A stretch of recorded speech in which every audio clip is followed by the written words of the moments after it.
The global economy is like a living organism.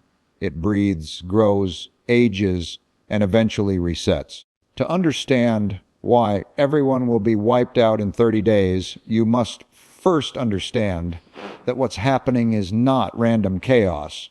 It's a repeating pattern, a predictable cycle that has played out for centuries. Everything we see in the markets, in politics, in debt, and in currencies follows a logical rhythm. Most people don't recognize it because they focus on short-term events, but when you zoom out and look at the long-term picture, you begin to see the same script unfold again and again. At the core of every economy are three key forces: productivity, the short-term debt cycle, and the long-term debt cycle. Productivity growth is the real engine of prosperity. It's what happens when people innovate, build, and create more value with less effort. That's what drives sustainable wealth. Debt, on the other hand, is like fuel. It can accelerate growth, but if overused, it can also burn the entire machine. Debt allows us to spend more than we earn, which stimulates economic activity in the short term. But because that debt must eventually be repaid, it drags down growth later. This constant expansion and contraction create what I call the short-term debt cycle, typically lasting 5 to 10 years. But there's also a bigger cycle, the long-term debt cycle, which unfolds over 50 to 100 years. That's the one we're near the end of right now. Over decades, societies accumulate more and more debt relative to income. Politicians promise benefits they can't afford, businesses borrow cheaply to expand, and consumers buy things they don't need with money they don't have. For a while, everything looks great. Asset prices rise, optimism grows, and people feel richer. But beneath that illusion, debt obligations build up like pressure in a volcano. Eventually, the system reaches a point where debts can no longer be repaid in real terms. That's when the reset begins.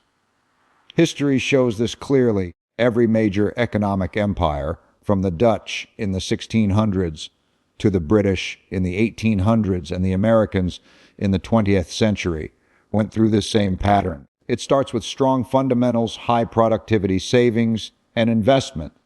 That leads to global dominance. But success breeds complacency. Spending rises, debt grows, and internal divisions appear. The currency becomes the world's reserve, and other nations willingly hold it, thinking it's risk-free. But eventually, the empire overextends itself, militarily, financially, and politically. The printing of money accelerates, inflation erodes trust, and the cycle of decline begins. We are living in that decline phase today. The United States, which has led the global financial order since World War II, is at the late stage of its long-term debt cycle. Debt levels are at historic highs, productivity growth is slowing, and the political divide is deeper than at any point in living memory. Every empire in decline faces the same three problems: high debt, internal conflict, and external challenges. When these forces align, the old order breaks down and a new one emerges. You see, economies don't crash because of a single bad event. They crash because the structure itself becomes unsustainable. Think of it like a bridge carrying too much weight. One day, a small truck passes over it, and suddenly it collapses. It wasn't the truck that caused it. It was years of strain. The global financial system today is that bridge. Years of easy money, zero interest rates, and unlimited government spending have eroded the foundation. The smallest shock, whether it's geopolitical conflict, a banking failure, or inflation resurgence, could trigger a rapid loss of confidence. This is where the idea of being wiped out in 30 days comes in. In financial markets, confidence is everything. Once confidence breaks, events that should take years can unfold in days. Look at what happened in 2008. In just a few weeks, the collapse of Lehman Brothers sent shockwaves through the global banking system. freezing credit markets and wiping out trillions of dollars in wealth. In 1929, the stock market lost nearly 90% of its value over the next few years, but the panic phase began in a matter of days. The same could happen again, not because of one company, but because of the system's fragility. And this time, the situation is far more complex. Global debt has exceeded or 300 trillion, 3 times the size of the world economy. Central banks are trapped. If they raise interest rates to fight inflation, they risk crashing the system. If they cut rates to support growth, they fuel more inflation. Either way, the value of money erodes. The balance between productivity and debt, the core rhythm of the economic cycle, has been disrupted. Let's also not forget the psychological part of the cycle. Human nature plays a massive role. When times are good, people become overconfident. They borrow more, spend more, and ignore risk. When times turn bad, they panic, sell everything, and run for safety. These emotional swings amplify every boom and bust. That's why understanding the mechanics isn't enough. You must also understand behavior. The biggest market collapses aren't just about numbers. They're about human reactions to those numbers. When debt cycles reach their late stage, governments typically face two bad options: either default on the debt or inflate it away. No government wants to admit bankruptcy, so they choose inflation. They print more money to make debt payments easier, but that dilutes the currency. At first, people accept it because they don't feel the pain immediately. But as prices rise and living costs soar, trust collapses. Once the public realizes their money is losing value faster than it earns interest, they rush to convert it into real assets, gold, land, commodities, or foreign currencies. That's when the currency crisis begins. This is not speculation, it's history. In Weimar Germany, in the 1920s, the government printed money to pay debts, and within months, people needed wheelbarrows full of cash to buy bread. In Argentina, Venezuela, and Zimbabwe, similar patterns occurred. And though the U.S. or Europe may not reach that extreme, the logic is the same. When you destroy the integrity of money, everything built on it, savings, pensions, investments, crumbles. That's why I always say that understanding the cycle is not optional. It's survival. Those who study these patterns can and anticipate them. Those who don't are caught off guard. The warning signs are all around us now: record global debt, falling productivity, social division, trade wars, and currency devaluation. These are not isolated problems. They are interconnected parts of one grand cycle reaching its turning point. When this adjustment hits, it will feel fast, maybe within 30 days. But it's really the culmination of decades of buildup. The destruction is just the visible phase of a long, invisible process. But it's not all doom and gloom. Every cycle reset brings opportunity. When old systems fail, new ones emerge, often more balanced, fairer, and efficient. The key is to recognize the transition early and adapt your thinking. Those who understand that productivity, not debt, is the foundation of real wealth will rebuild faster. Those who rely on borrowed prosperity will struggle. In the end, the global economy is not a mystery. It's a machine governed by logic, math, and human psychology. If you learn how it works, you can protect yourself from being wiped out. If you don't, you'll be at the mercy of forces you don't understand. So when I say the economy moves in predictable cycles, I'm not predicting doom. I'm describing reality. Cycles are nature's way of restoring balance. You can't stop them, but you can learn to move with them. Understanding that principle is the difference between panic and preparation, between loss and opportunity, between being wiped out and coming out stronger on the other side. Excessive debt, political polarization, and weakening global cooperation, these are not random challenges. They are interconnected symptoms of a system approaching its breaking point. When you analyze history, you see this trio appear every single time before a major collapse or restructuring of the global order. Each one feeds the other, and together they create the perfect storm that destroys confidence, wealth, and stability. Right now, we are standing at that exact convergence point. Most people don't realize how fragile the structure has become because on the surface, everything still seems to function. Markets are open, currencies still trade, and governments still make promises. But underneath, the foundations are cracking fast. Let's start with debt, the quiet force that drives both prosperity and collapse. Debt itself is not evil. It's a useful tool when used productively. Borrowing to invest in education, innovation, or infrastructure creates value that pays back the loan with interest.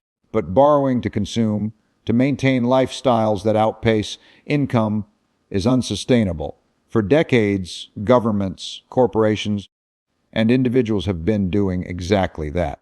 The result is a mountain of global debt exceeding 300 trillion, 3 times the total world GDP. This means the world owes more money than it produces in goods and services every year. That imbalance is mathematically impossible to sustain forever. When debt grows faster than productivity, repayment becomes dependent on low interest rates and constant borrowing. Central banks have enabled this illusion by keeping rates near zero for years, effectively flooding the economy with cheap money. That worked temporarily. It boosted markets, created jobs, and prevented recessions. But it also created distortions, inflated asset prices, unsustainable corporate leverage, and a generation of investors who have never experienced true risk. When interest rates finally rise, even slightly, the entire house of cards begins to wobble. Businesses that survived only because of cheap credit fail. Governments struggle to pay interest on their enormous debts. Households lose homes, jobs, and savings. This is where the political polarization begins to grow. As the cost of living rises and inequality deepens, people look for someone to blame. Historically, financial stress always leads to political division. In the 1930s, economic collapse gave rise to extremism across Europe. In the 1970s, inflation and stagnation led to massive social unrest. Today, we're seeing the same pattern globally. The wealth gap between the top 1% and everyone else has reached record levels. Technology and globalization, while increasing overall productivity, have left millions behind. When the system favors capital over labor, resentment builds. People lose faith in institutions. They stop believing that hard work leads to success, and instead they turn to anger, ideology, and populism. In the United States, this divide is visible everywhere in politics, media, culture, and economics. Two halves of the same nation no longer agree on facts, let alone solutions. The same phenomenon is spreading through Europe, where right-wing and left-wing populist movements are gaining ground. The middle ground, which historically represents stability, is disappearing. When that happens, compromise becomes impossible and governance becomes dysfunctional. Governments can't pass budgets, can't reform systems, and can't make hard decisions, especially about debt. Instead, they print more money and promise short-term relief, further deepening the long-term crisis. This is where weakening global cooperation accelerates the decline. The post-World War II order, built on global trade, shared security, and the U.S. dollar as the world's reserve currency, is breaking apart. That system worked because nations trusted each other to play by certain rules. But that trust is fading fast. Major powers like the United States and China are no longer partners in growth. They're rivals. Trade wars, sanctions, and technology bans are now common tools of policy. Each country is prioritizing self-interest over global stability. As the world fragments, the efficiency that globalization once provided begins to vanish. Supply chains become slower and more expensive. Energy markets become unpredictable. Nations hoard resources and weaponize trade. This deglobalization trend raises costs everywhere, fueling inflation and reducing productivity. Without cooperation, crises like climate change, pandemics, and debt defaults become harder to manage. Each country turns inward, thinking it can protect itself alone. But in an interconnected system, isolation only deepens vulnerability. When these three forces, debt, polarization, and fragmentation, collide, the result is an environment that feels chaotic and unstable. Financial markets become volatile. Currencies fluctuate wildly. Institutions lose credibility. People lose trust in their governments, their media, and even their money. Confidence, the invisible glue that holds everything together, starts to vanish. Confidence is the single most important factor in any economy. Money itself has no intrinsic value. It's only valuable because people believe it can buy something tomorrow. When people stop believing that, they rush to exchange money for real assets, gold, real estate, commodities, or even foreign currencies. That shift can happen almost overnight. Once confidence breaks, even the strongest looking economies can fall apart within weeks. That's why you hear me say, everyone could be wiped out in 30 days. It's not literal. It's the recognition of how fast systems collapse once trust evaporates. Now, let's connect this back to human psychology. During long periods of economic stability, people forget risk. They start assuming that the system is permanent. They take on more debt, invest in riskier assets, and believe that governments or central banks can always fix things. But there comes a moment when the illusion ends. The same debt that made people feel wealthy becomes a trap. The same government promises that seemed secure suddenly look impossible to keep. When that realization spreads, when millions of people collectively wake up to the same truth, the collapse accelerates. We've seen this movie before. In 2008, a handful of bad mortgages triggered the largest financial crisis since the Great Depression because the system was built on leverage. In 1997, a small currency devaluation in Thailand set off a chain reaction across Asia because confidence was interconnected. In 1931, the collapse of Austria's Creditanstalt Bank triggered a wave of failures across Europe. These weren't unpredictable events. They were the natural outcome of systems stretched beyond their limits. Today's danger is greater because the system is global and digital. Money moves instantly, and fear spreads faster than ever. A crisis in one region can ripple across the entire world in hours. If the bond markets of one major economy lose confidence, interest rates everywhere will spike. That would instantly reduce the value of bonds, stocks, real estate, and currencies, wiping out trillions in wealth in a matter of weeks. But there's an even deeper issue here: the erosion of shared values. Economic cycles are mechanical, but their solutions are social. When nations trust each other and citizens trust their governments, recovery is possible. But when mistrust dominates, solutions collapse under political pressure. In democracies, leaders fear losing elections, so they postpone painful reforms. In autocracies, leaders suppress dissent, which creates hidden instability. Either way, the debt grows and cooperation fades. So, when you see rising debt, political anger, and global fragmentation, don't treat them as separate problems.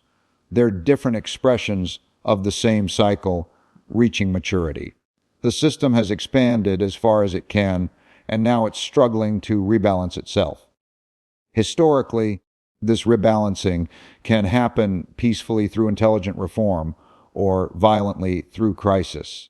The choice depends on whether societies recognize the danger early and act collectively, or stay divided until the collapse forces change. We are now at that decision point. The next few months and years will determine how the world transitions to the next phase. Will we restructure debt responsibly, restore cooperation, and rebuild trust, or will we allow anger, pride, and denial to trigger another Great Depression? The lessons of history are clear. When people fight over blame instead of solutions, everyone loses. Understanding these forces, excessive debt, political polarization, and weakening cooperation, is not just about economics, it's about survival. Those who see the pattern can position themselves wisely, diversify assets, reduce debt, invest in productivity, and build resilience. Those who ignore it will be shocked when the system they trusted suddenly breaks. This is not the end of the world, but it is the end of an era, the end of easy money, blind trust, and reckless borrowing. What comes next will depend on how intelligently we adapt. The storm is real, but so is the opportunity hidden within it. If we can learn from history instead of repeating it, this convergence of crises could become the foundation for a stronger, more sustainable global system. But only if we act before the cycle decides for us. History is the best teacher of economics because it reveals a truth that people forget: in good times, no empire, currency, or financial system lasts forever. Every nation that rises to power eventually faces the same fate: decline. The reason isn't luck or fate. It's the same recurring pattern that drives all societies. When nations print too much money, ignore productivity, and allow internal divisions to grow, collapse becomes inevitable. The signs of that decline are never hidden. They're just ignored until it's too late. Today, those same warning signs are flashing everywhere. To understand this, let's step back and look at how great powers fall. When a nation is productive, unified, and disciplined, it grows stronger. People work hard, save, and invest in innovation.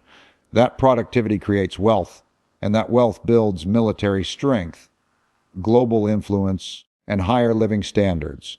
But over time, success breeds excess. The more people gain, the more they borrow, spend, and speculate. The focus shifts from creating real value to chasing easy profits. Governments get used to prosperity and begin spending more than they earn. The national debt grows quietly in the background until it becomes a mountain no one wants to face. To manage that growing debt, governments turn to their central banks, which have one tool that can delay the inevitable: printing money. They don't physically print it anymore. They create it digitally through policies like quantitative easing. At first, this feels harmless, even brilliant. It makes borrowing cheaper, supports asset prices, and prevents recessions. But printing money doesn't create productivity. It just creates the illusion of wealth. It pushes asset prices up, stocks, real estate, bonds, while the real economy stagnates. Eventually, inflation begins to rise because too much money is chasing too few goods. Throughout history, this has always been the beginning of the end for financial empires. The Roman Empire debased its currency by reducing the silver content of its coins to pay for wars and luxuries. The Dutch printed excess money during their golden age of trade, which ended in bankruptcy. The British Empire, after World War I and T, borrowed massively to sustain its global reach, eventually losing the pound's reserve currency status to the US dollar. Every empire follows the same pattern: printing money by